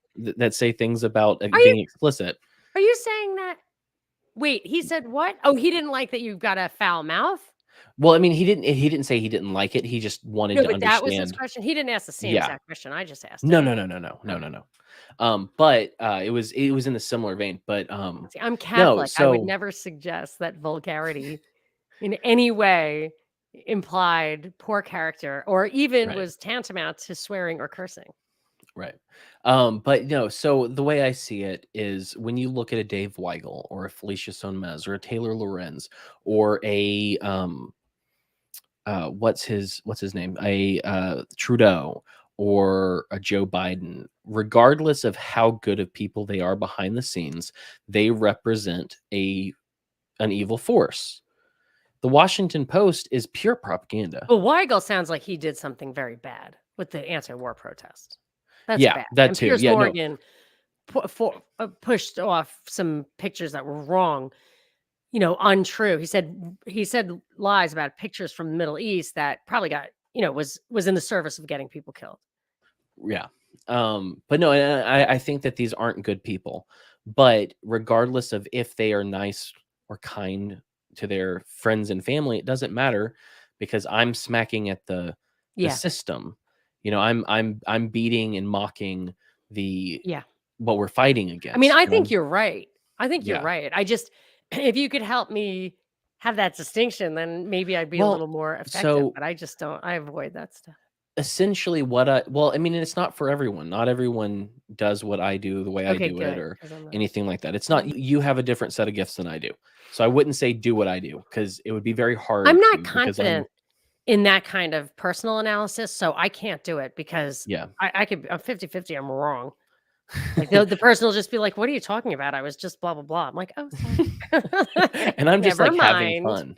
fun. But no, I think that there is merit to being able to mock the bad guys because it's just like the emperor with no clothes. Yeah. It wasn't someone a grown up a baron telling him you're not wearing clothes. It was a child laughing that gave permission to everyone else to point out the obvious. And so if I can mock these ideas and these institutions and I can make someone realize, oh hey, you know, this is crap, I can inspire more people to say that out loud and to kind of break those shackles in some sense. Yes, I agree. It's good. Yeah. It's So just, I don't know. so the It's autistic deterrent. nihilist said niceness is about sparing yourself from pain. Kindness is about helping others, even sometimes through painful truths, become better versions of themselves. Yeah, Um, I think that's James right. James says niceness is just acting pleasant around people. Kindness is a fruit of the spirit. It's an inward trait that happens to manifest itself outwardly. I don't disagree with either of these, to be honest. I think that what I've noticed is that when people are, you can tell the difference between when someone's kind and when someone's nice. Yeah. It Because when does someone's take, kind, yeah. it's much better. When those things are in conflict, which is, the minority case, Yeah. I think it takes some courage to go with kindness. Like I won't say something I don't think is true. I won't Right. let somebody say like on my show something that kind of shocks the conscience without identifying that it's not my position or anything. I mostly try to have the courage of my convictions, Yeah. but if I'm in a position where I don't have to, I will always go for the non-conflict route, Yeah. which And isn't I'm always the right way. well, and Quest says, this makes me think of when Cam corrected me on envy versus jealousy. Oh yeah, is jealousy against envy is when you want something Envy and is when you want something that's not yours. Jealousy is when it is you do have a claim to it and someone else has it. So like if I'm jealous what? for my So wife's you time, guard something jealously? right? Like God is a jealous God. That's what it says in the Bible. Interesting. Oh, so So that's why a husband can be jealous, yeah. And so but jealousy you isn't really covetousness is bad. envy. Right. Yeah. Jealousness isn't really bad? It doesn't have to be. It can become Wow. bad. But I am jealous of my wife's time. I don't want her spending time with other dudes, you know? Like Or that's gals more than either, healthy. probably. Yeah. I mean, you guys don't have a lot of time, We I'm don't. We have sure. 5 children, man. I know. That's so awesome. How old is Daisy? Daisy Oh, are we is allowed to say names? that's fine. I think she's 19 months now. So she'll be 2 at the end of the year. Um, God, Great. she has all of them have such different personalities. Oh, Like wow. it's incredible because our oldest, he's like How he's old is one of he? those he he's 7. So they're all within 7 years. Wow. 6 or 7. We knocked it out That's quick. crazy. Or is it over? It's over. Yeah. It's I'm over. gonna get the next year. See, that's Um, another thing. I'm Catholic. All these things are totally foreign to me. well, that's the thing. I can't really afford another one. Yes. No, you're allowed. Actually, the encyclical of Paul VI, the Humana Vitae, does say like if you have extreme economic, you can use birth control, but it has to be natural. That's the Yeah. problem. Well, I It's mean, tricky. I am technically, the actual. I don't know technically. I don't know if that's natural, but I would just say that ultimately Like, I wouldn't even get married in the church until I talked to the priest, and I was like, I really don't know what my decisions are going to be in the future. And he said, you don't have to know. And ultimately, and he pointed to the place in the catechism or the canon law or whatever, your conscience has to be your guide. Must be. You're Yeah. required. So, like with me, I have had priests ask me, like, why I don't have 10 kids or whatever. Yeah. And my oldest one had Down syndrome. I couldn't do it. Yeah. And I saw my mom with 9 kids, and I was like, it takes a lot, especially when you have a dad who's not stay-at-home dad, like co stay-at-home parents. You could probably have a lot more kids, but I just, in good conscience, I just could not, as much as I would have loved to have like a whole mess of kids. I couldn't. I mean, I really prayed on it and stuff. I was like, well, yeah, and I really enjoy the ones I have now. And I do think that anything past this will make it a lot harder to find time with each of them. And I want to make sure they all have time and relationship with me. But yeah, no, it's have a lovely little family, and like I said, so my oldest is extremely like A-type kind of little dude. Like, he wants things to be neat and tidy. Oh, that's great. Like the way he goes to bed is he takes his pants off and he folds his pants and puts them on the bedside table. His boots are under that, and like he's very much like that. Is he the wolf man? I saw a picture of a wolf man. Yeah. And then the one below that is a tornado in a human body. Oosh.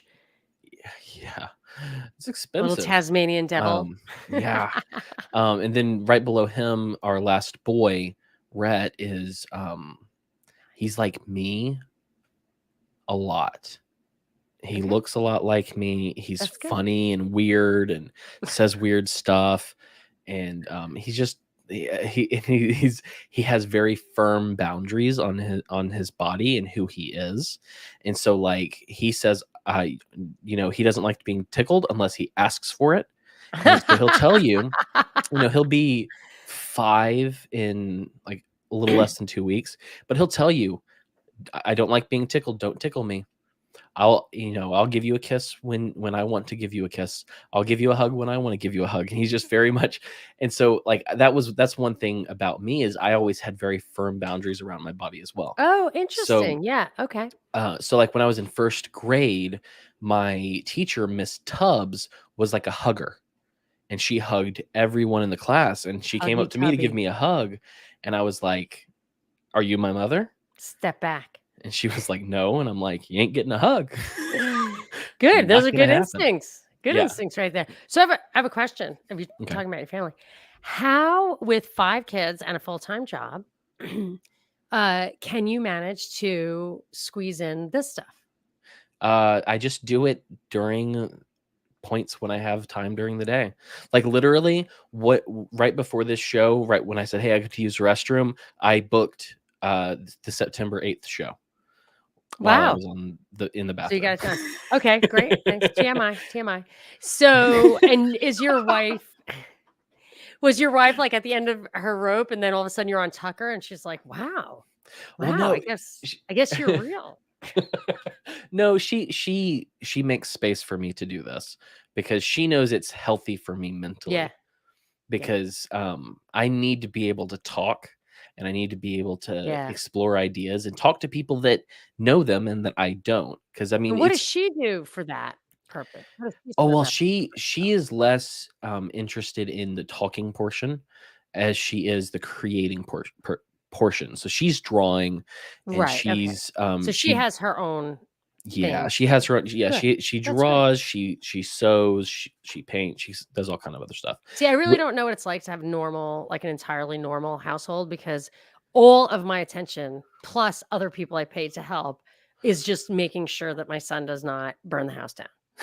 Yeah, it's a little better now, but like I just couldn't. I mean, I could tell you stories that would make you laugh and cry at the same time, and a lot of poop involved and all that, but. I just don't know what it's like to be like, wow, you can do other things ever. It's very hard. We have to be very specific with our time and all of that. But this is my art. and making the videos and doing Yes, of stuff like course. that. Yes, This it's is my totally art. creative. Yeah. I feel a Um, little guilty that I did. I've been doing this for so long and I just feel a little guilty about it why? because it takes a lot of time. Yeah. And just for me, I felt the same way. Like I just I could engage in like cleaning. I can Hmm. definitely engage in cleaning because it gets clean and that's like a project for me. But Yeah. just doing like building with blocks and stuff that Yeah. has no real I realize it has a purpose for the kids, but I can't get my mind around that. So I would literally have people come over and watch the kids while I clean the house but Yeah. that's probably the wrong thing to do. Except for as my son says, well, like that was the right thing to do because you got somebody good at it to do it and you were always there. So Yeah. that's good. But my husband was like, you have to do something with your mind. So he was always very supportive that I did this Yeah. kind of thing. Well, and it's like I'm constantly reading something that I've not considered before. Like right now, I'm in a book by John H. Walton called "The Lost World of Adam and Eve," and it's talking about kind of the what the biblical the scripture says about this, as well as some of the neighboring cultures and religions and how they viewed things, so that you can kind of make it a cohesive whole and see where everyone's minds were at that point. I have a theory that the fall of man in the Garden of Eden is now my father would roll over in his grave if I said it was symbolic or representational at all. But let's just say some heathen were to speculate that the fall of man was about the transition from permaculture to agriculture. And agriculture, in my mind, is just is emerged as a way to enslave people. Hmm. Well, so to boil down what I've read so far, which there will be more, and that's part of why I do this, because I want to talk about these things and I want to bounce them off of people and learn if I'm stupid or not. But what John Walton is talking about is the way talks about Eden is as a sacred space, and as Adam and Eve as essentially the high priests in that time. And so some of the metaphorical, like he kind of comes at this place where he thinks it's both historical and metaphorical. So it's the trees are a very good metaphor, but he believes God did it literally, but he used that as a Is metaphor it for what was really going on and stuff like that. is it very intellectual or is it very accessible in your opinion? Because I'm thinking of buying it for Bellamy, the green anarchist, but he's so freaking I above that if it's not really, really sophisticated, It's it pretty would be beneath sophisticated. him. Yeah. It's like like I don't think it's for most people, because I'm reading I think it's really interesting. There's so much to it. All right, great. That's great. Um I'm gonna send it's this to really making me question some of my presuppositions and stuff like that. But yeah, the so much. I like it. It's like it's hard. I'm gonna have to read it a second time so that I can come back and get another 10% of understanding out of it and memory, because and I have like 5 of his other books. It's a whole series. Really? Yeah. So he Interesting. has the Lost World of Adam and Eve, the Lost World of Genesis 1. And some of the ancient cosmology stuff is so fascinating to me. Really? Can you give me an example? I think I talked about it with James Gentleman at one point. So ancient cosmology. So there were competing concepts of how the earth and humanity came to be.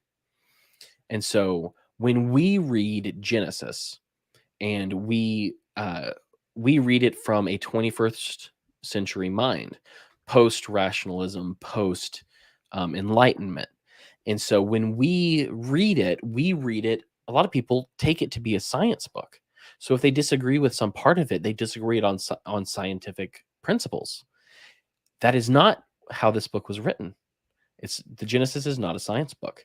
It is a well, I mean, some of it's poetry, some of it's narrative, some of it's other things, but it is so if you were to try to understand the ancient Hebrew mind, you would have to understand how they thought of things like nothingness, or how they thought of things differently than we do. Because when we think about nothingness, we have the concept of absolute zero. They didn't. We have concepts of there being Well, nothing. I mean, nothingness, isn't that just when you close your eyes? Well, yeah, and so it can be that, but a lot of times it, it's really philosophical to get into that. But Really? Okay. their See, view I of have no nothingness, patience for that stuff. I mean, I do sometimes if I have an insight, but like, is this table really here? Are we in a dream? Like, is material like it's like, come on. Is that really relevant to anything we need to know in the next 90 years?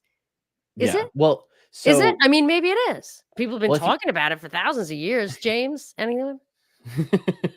but yeah, so if you want to understand Genesis and what it was, we go at it through, like I said, a post rational, post um what's the other word I used, enlightenment mind. So we're thinking scientifically. So when the ancient Hebrews would have thought of Mm, nothingness, hmm. they would have thought of things, they thought in purpose rather than material. So they nothingness would be chaotic waters or a desert. These are places where nothing can grow, nothing good Hold happens. It's on. just chaos. Where is this coming from? That seems like a stretch to me. It seems like just a I don't know.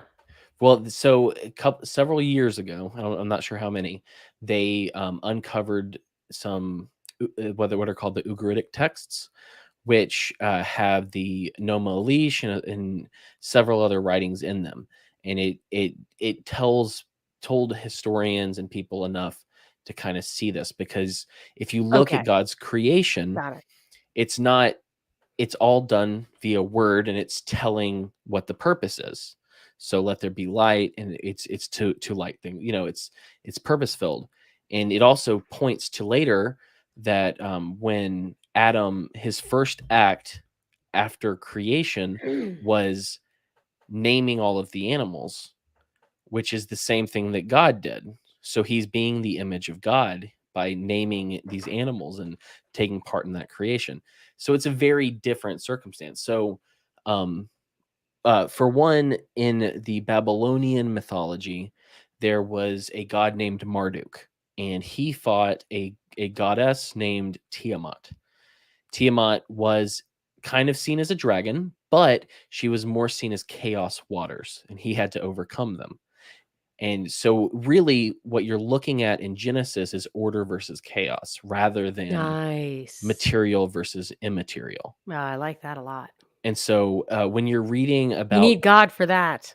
That's for right, sure. yeah, and so then so you read about that some, and you start to see it's like if I went to you and I went to an ancient Hebrew and I said, "How did this house become your home?"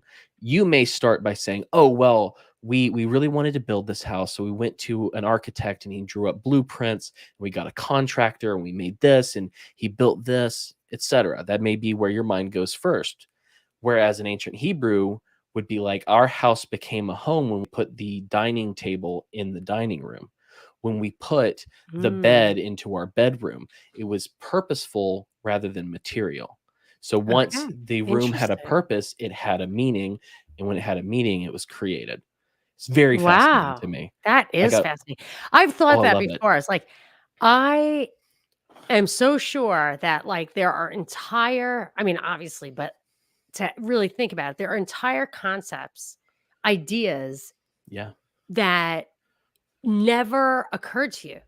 Like, Yeah. never you can't even conceive of it, and it just would change your world. It's kind of like when I thought I had that an epiphany that the necessity of government, like the necessity of a monopoly, territorial monopoly on the use of force, was just an assumption, and that to question that assumption was almost unthinkable. The way they say, now I don't know if it's true or not, but the way they say that in the Middle Ages to question the existence of God was kind of unthinkable. Like what could Yeah. that even mean? Like, I mean, obviously there's a God. So I've heard that. But anyway, so like when the thought occurred to me that that society could be self-ordering, or however I got to that point, it was just a complete revelation. And I guess We just don't know what our assumptions are. Yeah. Well, and so you get to the trees in the garden, and there's a lot of conversation that could be had about this. I'm still reading, and I'm going to figure out more and more. But he talks about how the tree of the knowledge of good and evil, or the tree of wisdom, is what he calls it, because that's what wisdom is knowing the difference. He posits that God told them not to eat it because they were not ready for it. That this was something that they had to learn, and that he would teach them and lead them to. I That's really interesting because I kind of feel like we're here for the journey. Like, why doesn't God reveal himself? Why can't I still talk Yeah. to my dad? It's because you have to want to understand it and you have to like arrive at it. Cause I always say that about philosophy and stuff. Like, nothing makes sense to me unless I already kind of thought of it. And then I'll read someone's philosophy, like a real philosopher, Yeah. Spinoza, I'll probably never understand because I'm sure I'll never think like that. But if somebody I think about, I think about it and I'm like, oh, it's like, that's why I love Tolstoy. He like says stuff that I think is true. So I already think is true. And where was I going with that? So anyway, I think it's because I'm food deprived. It's dinner Yeah. time. Well, But yes. we'll wrap up in a few minutes. But no, what I So, was going to yes, keep going. No, so his concept is that this wasn't a bad thing that was put into the garden, but a good thing that would have come in time. And so when Adam and Oh Eve, yes, we die when we had to achieve it. You can't have revelation before you have right? yes, before you've led to it. Yeah. Yeah. Thank And you. so when Adam and Eve grabbed that, and I love the way Tim Mackey puts this, who's a separate person. But what they did was they decided that they were going to live out of their wisdom. And through that lack of wisdom, because wisdom comes from God, and if you're trying to do it by yourself, Right. you don't have it. Yes. And so yes. there's so It's the like almost like concept, a technology that you don't know how to use. right? And so when they tried to order things and keep the order that God had set up on earth, and they usurped his role and said that they were wise and they could name what was good and what was evil, that's where chaos came out of, and that's why we live in the world that we do. Oh, so when people say age and death were not given to us from God, it's because they screwed up like the basics.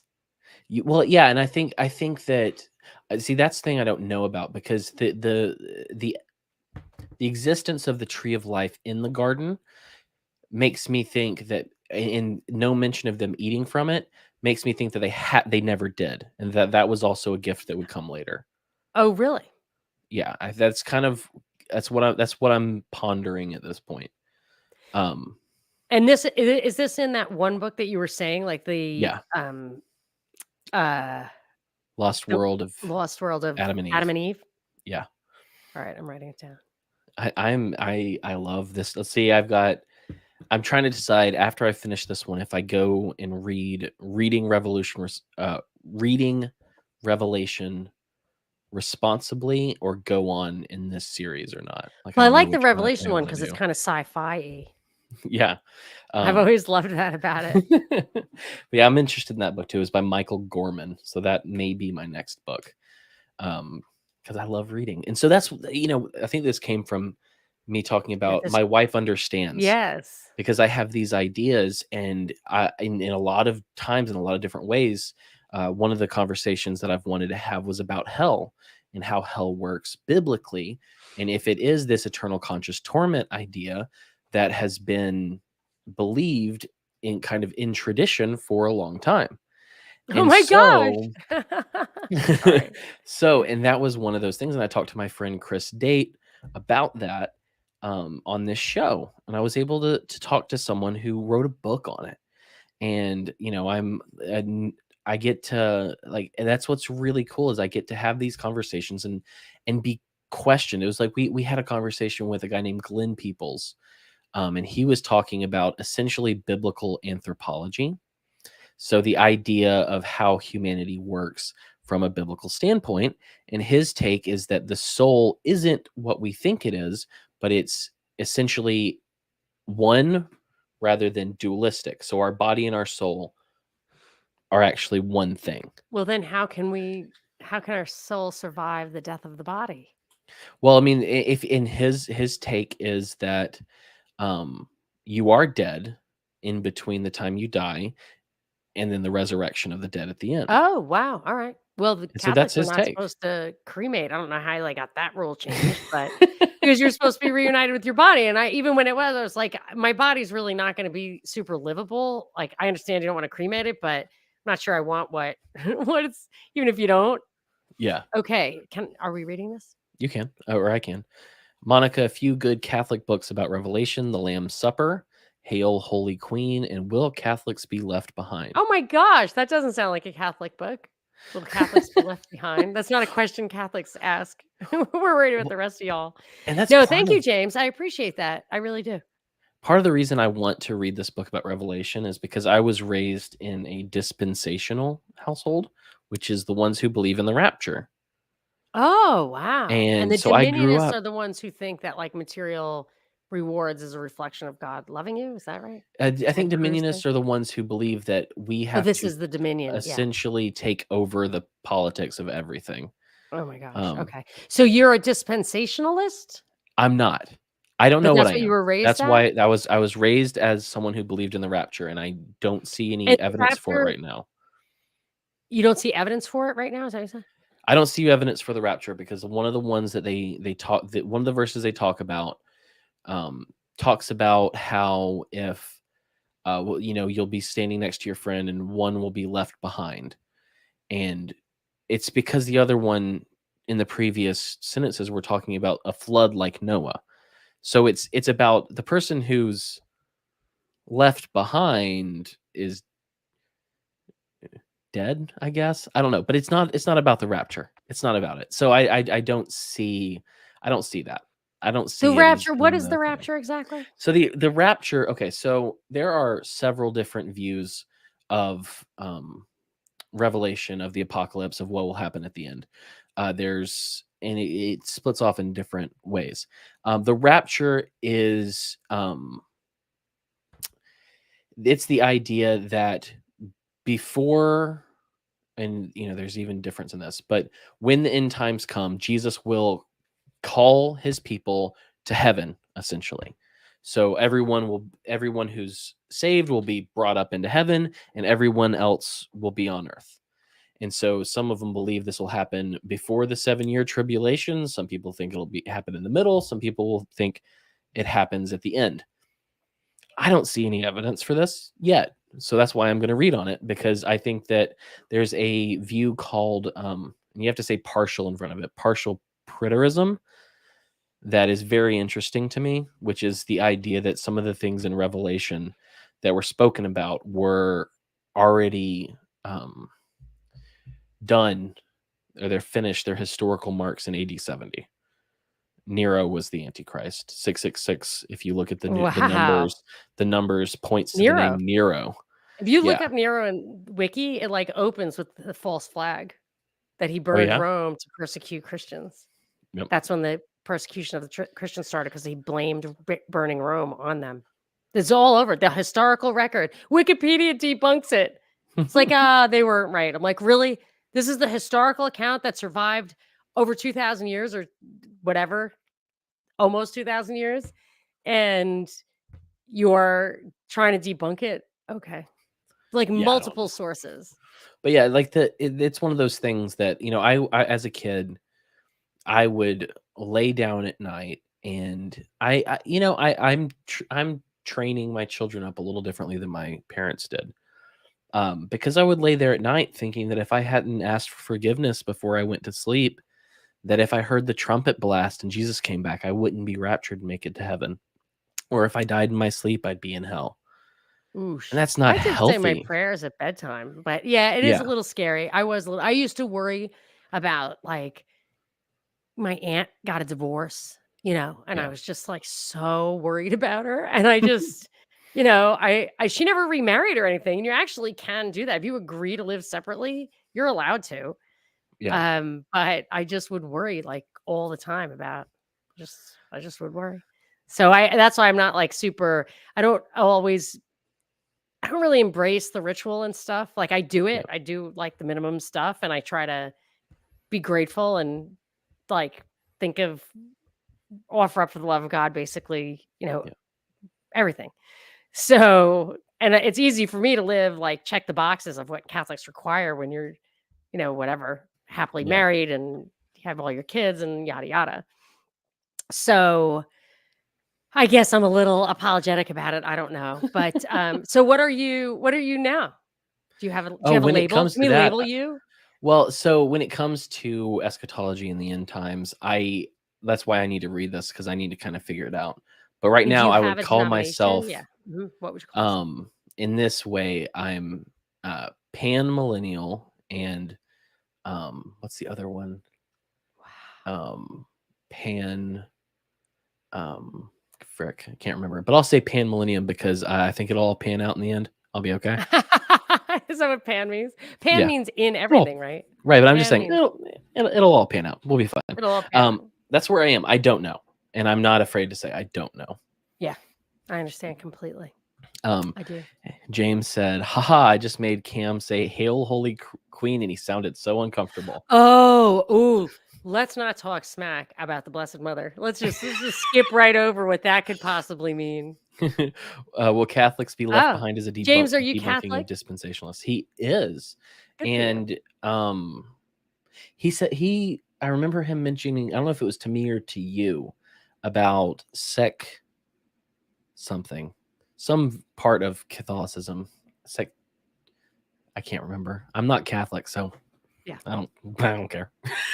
No, it's a shame. I get trolled on Twitter for, like, the Masons and the Jesuits and, like, There it is. pedophilia and stuff like that. Sedevacantism?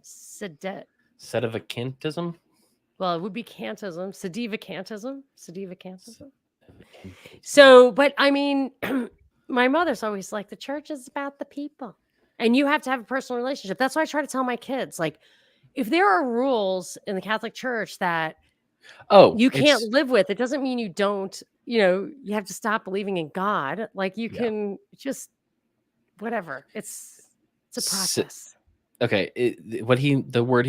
That's right there. Yeah, that word. Is, Sedevacantism. Thank you, James. Is a doctrinal position within traditionalist Catholicism, which holds that the present occupier of the Holy See is not a valid pope due to the pope's espousal of one or more heresies, and therefore, for lack of valid pope, the See of Rome is vacant. Oh, vacantism. Oh, sedevacantism. So look, there was that syllabus of errors. Let me just ask James this. I'm sorry, I don't want to get too off the track. Oh, just John the 23rd. That's not that long ago. So, James, I have to ask you one last thing. Do you think the syllabus of errors was correct? Now, there's a priest who listens to me, and sometimes I get, like, corrected. And so I try not to say anything that I don't know. But anyway, so if James knows the answer to that, I'd appreciate it. Like, or I would like James's opinion on the syllabus of errors, given that he's obviously well read. So the syllabus of errors was a bunch of stuff that was supposedly doctrinal. And then at a certain point, I think around when the infallibility of the Pope emerged as a doctrine. No way, James, look at you rattling off all those books. But anyway, so the infallibility Pope thing, and then they had to correct certain errors from the past. And I always wondered, maybe my priest friend will tell me syllabus of errors. I'm sure he knows all about it. And then the one thing I think is interesting is that Lord Acton said, absolute power, like power corrupts, absolute power corrupts absolutely. Great men are very rarely good men. He said that after the Pope was deemed infallible. It was about the popes. And I thought that was interesting. Cody. Oh, hi, Cody. I believe it's marked at the Second Vatican Council because that was the council that Second Protestants are separated brethren. Oh. Yes, Vatican II. Yeah. Oh, okay. I could see that. Vatican II is probably not super kosher or possibly super kosher, depending. So I don't know. Syllabus of errors is right insofar as it pertains to faith and morals, but I think it's fine to reject the worldly political stuff. Okay, yes. So let's just clarify that. Pope is infallible only in matters of faith and morals when he speaks ex cathedra from the throne of Peter, which I don't think happened since the 19th century. I could be wrong, Oh, wow. but it's a lot. So when people are like, he's supposed to be infallible, it's like, yeah, no pope in my lifetime has ever spoken from the throne of Peter. Anyway, that's it. That's the absolute limits. You think you're behind your pay grade, James? That's it. That's it.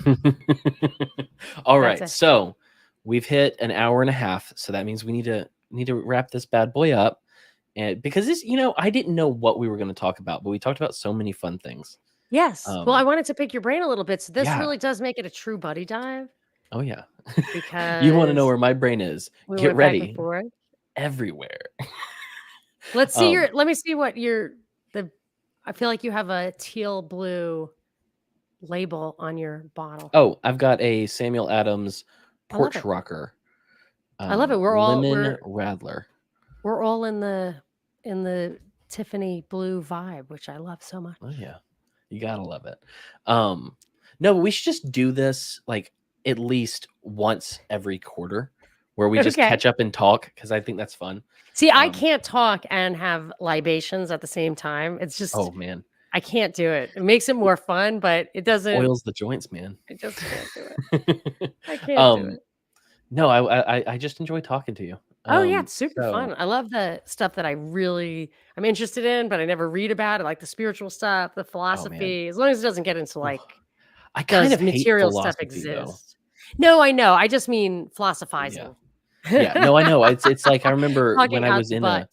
a philosophy class, there was one class? guy. Yeah. Mhm. There was one guy who every week without fail would be like, well, what about Frankenstein's monster? And we'd be like, what?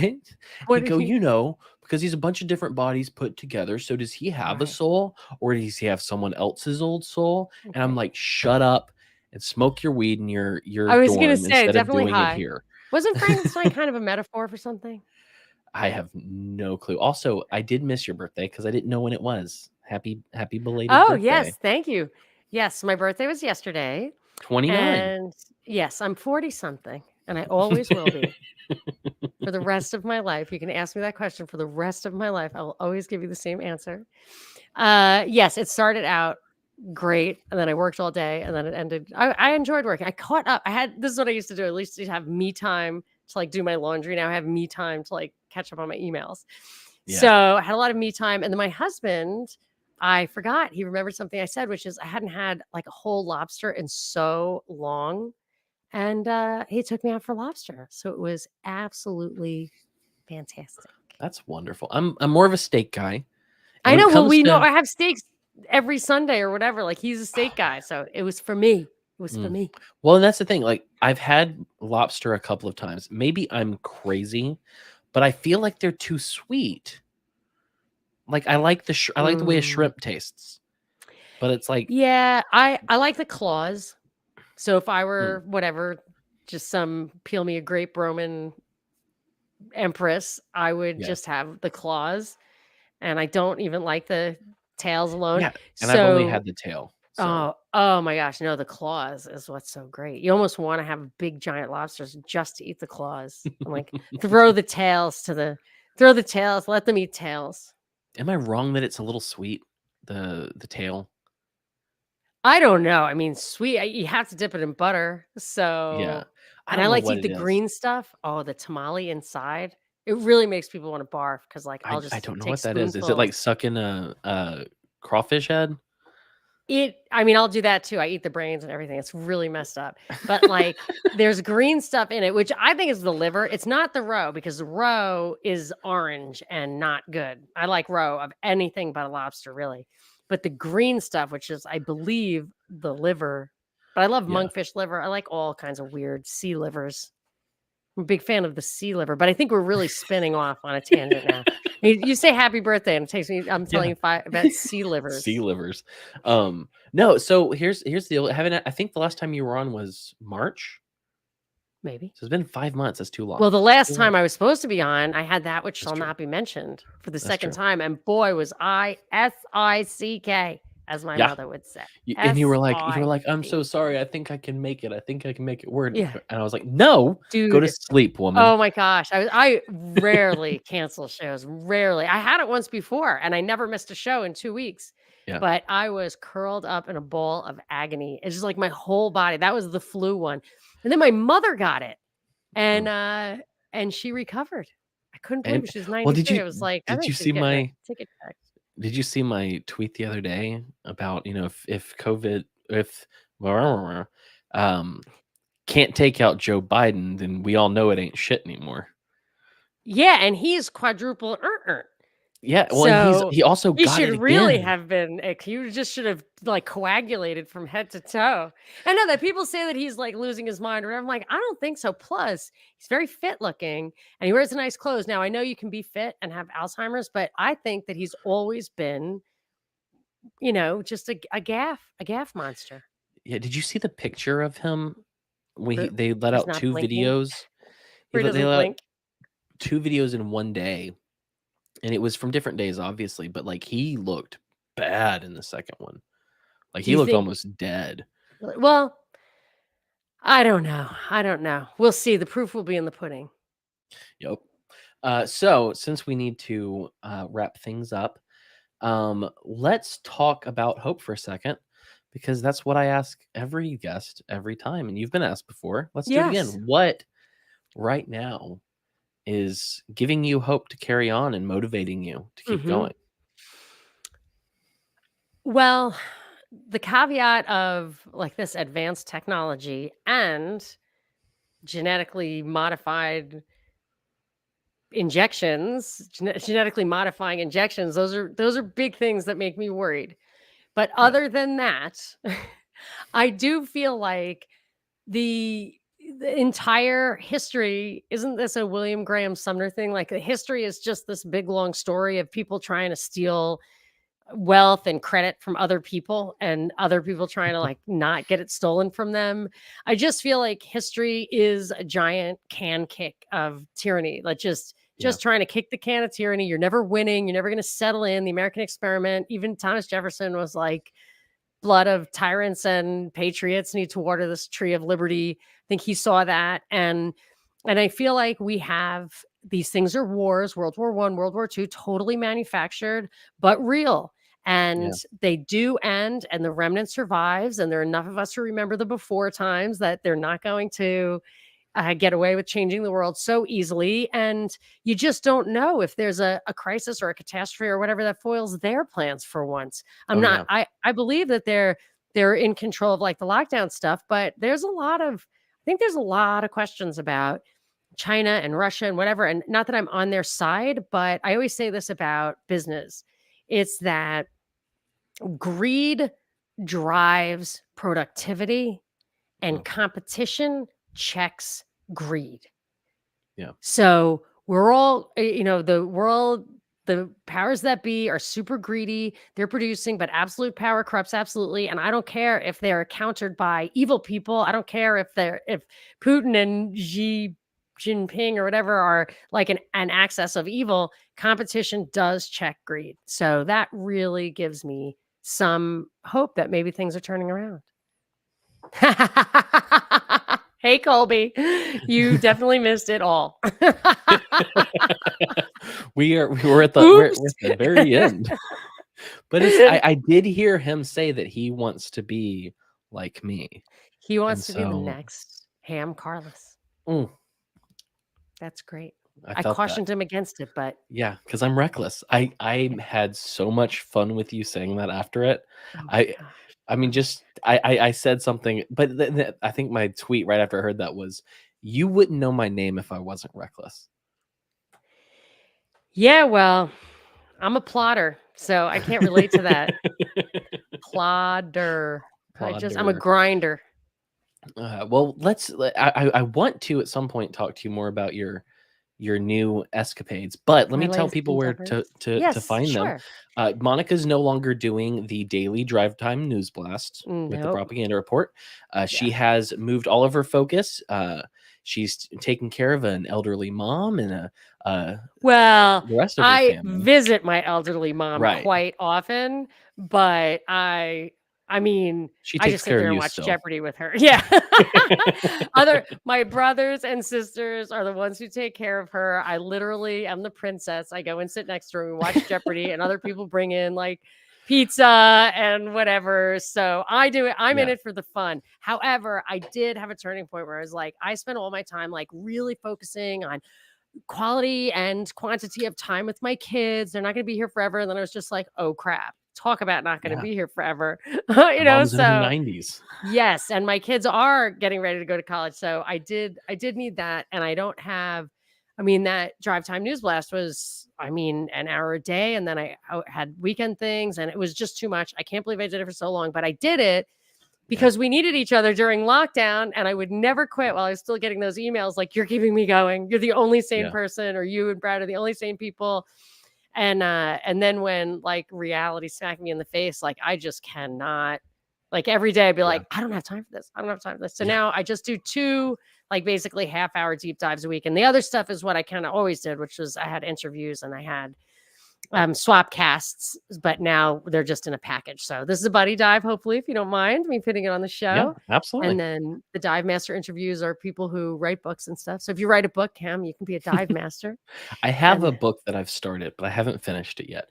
But if people want to find it, it's on all of the audio platforms, and you can go to monicasdeepdives.com, find it that's there. right. You can also check her out on Twitter at Monica Perez Show. Always. And if you want to know what she's drinking and how creative she's being with a Oh, cocktail, you can go to monicamixes.com. I have an all natural, no added calories gin and tonic, best gin and tonic you ever had is my latest recipe on Monica's.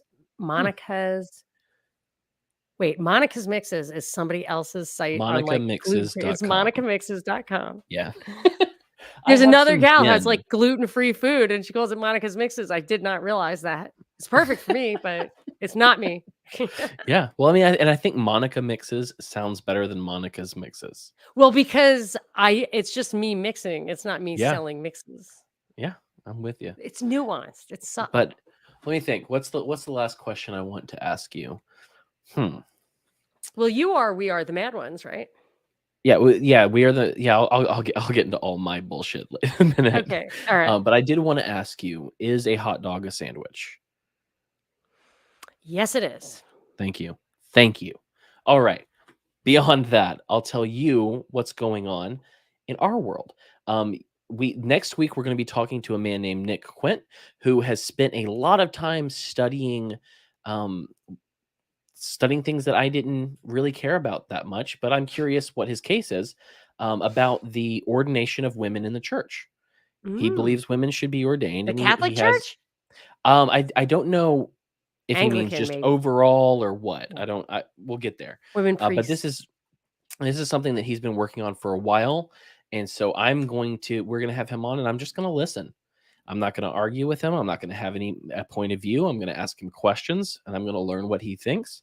And then later on down the road, I will have someone who's of the opposite opinion on to talk about it again. So that, I don't want people coming on to the chat and arguing with him and being a butt. Just listen.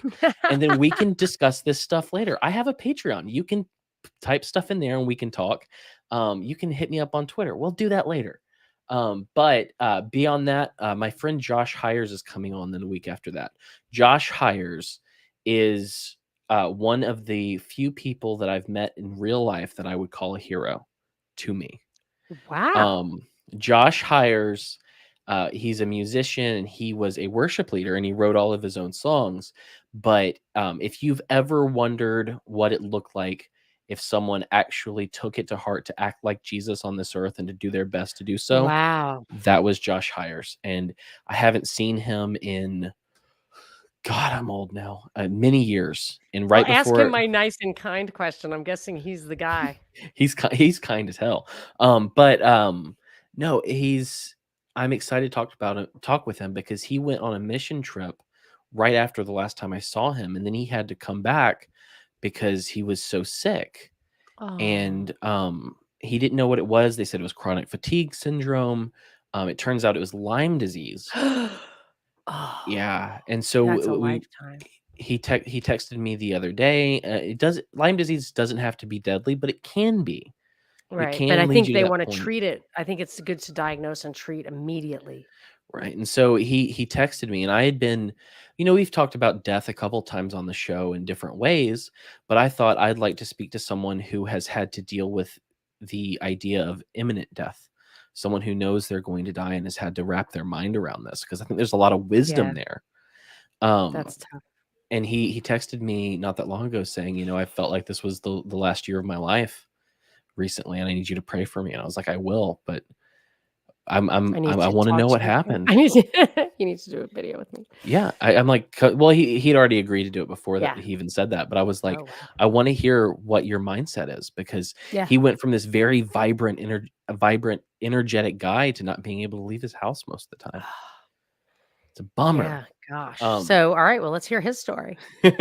After that, we're going to talk to our buddy David Granosky about mimetic theory a little bit more, and then Great. yeah, and then after that, we had him on before, a man named Elias Dummer, who is a musician. He was actually in one of the biggest Christian bands of all time in Canada. Fun. And he even had some American success. We talked last time about that and music and all sorts of things. This time we're going to talk about he grew up in Canada, in Toronto, when they had their charismatic renewal. And, the gifts of the Spirit and stuff came out. And we're going to talk about what that was like. We're going to talk about spiritual gifts, stuff like that. I think it'll be fun. Sounds fun. But beyond that, I'll let you know the rest of the stuff. And then me and Monica are going to go, and we're going to talk about you behind your back. If you'd like to follow me on Patreon and help me keep going. I keep saying us, but right now it's just me. So if you love me, patreon.com/themadOnes. I will have 2 new styles of shirt with 2 new styles of logos, a feminine one that my wife drew up, and the new one for quote unquote season 4 within the next couple of days. So if you want to check those out or see, and it'll be on mugs too, you can go to wearethemadOnes.com/store. You want to follow me on Twitter at hamcarlos. Yeah. If you'd like to watch this later on, you can do it here on YouTube if you're here now, or you can do it on Rockfin, or you can do it on Odyssey. And if you want to listen, any podcatcher or wearethemadOnes.com. So hit Fantastic. like, subscribe anywhere you see this. And if you're on iTunes or anywhere else, leave me a good rating. I could use your help. Share it with your friends. And that's it. That's all I've got. Anything you'd like to say to these fine, wonderful people before we go? Just subscribe to Deep Dives with Monica Perez on your favorite podcasting platform. Absolutely do that, because she's great. So, as always, you have a chance to be a light in the world, so go light it up.